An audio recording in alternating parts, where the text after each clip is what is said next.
Saudari-saudara yang disayangi Tuhan, hal yang menonjol dan menarik yang kita dengar dalam Vigili Paskah adalah bahwa dalam cerita itu Yesus nggak ada. Malam Paskah, malam memperingati kebangkitan Yesus, dan kita menemukan kalau Yesus nggak ada.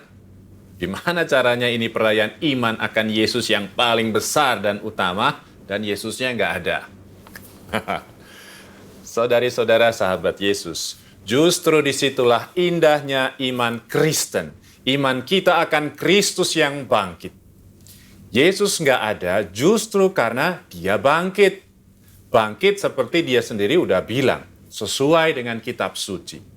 Kalau dia nggak bangkit, mestinya kan jenazahnya ada di situ. Ya. Kalau jenazahnya dicuri atau yang lain, pasti nggak ada pemuda yang mungkin malaikat, utusan Allah di makam yang bilang, kamu mencari Yesus dari Nazaret yang tersalib itu? Ia sudah bangkit dan tidak ada lagi di sini. Pergilah, katakanlah kepada murid-muridnya dan Petrus bahwa ia mendahului kamu ke Galilea. Saudari-saudara kekasih Allah, Yesus bukan sekedar tokoh dalam suatu cerita atau dalam sejarah.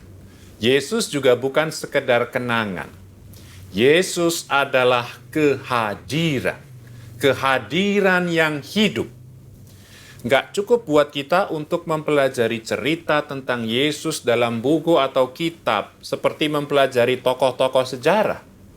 Kita harus bertemu dengan Yesus. Kita harus berjumpa dengannya.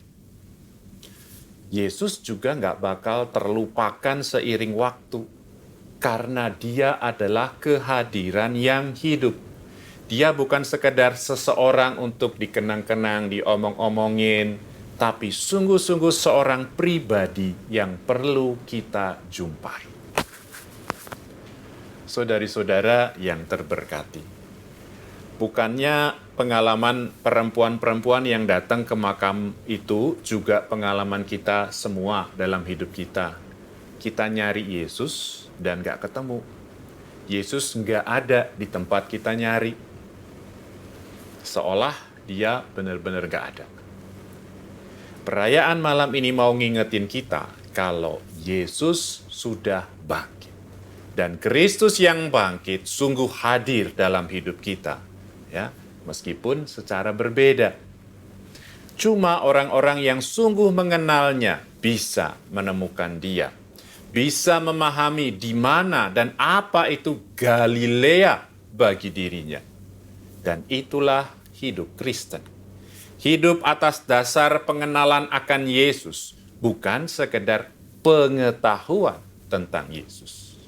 Dan lagi, setiap orang yang mengenal Kristus sebagai Allah yang hidup akan selalu menemukan keajaiban dan kebenaran yang baru dalam perjalanan hidupnya.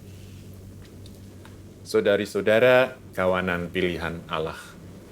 Satu hal terakhir.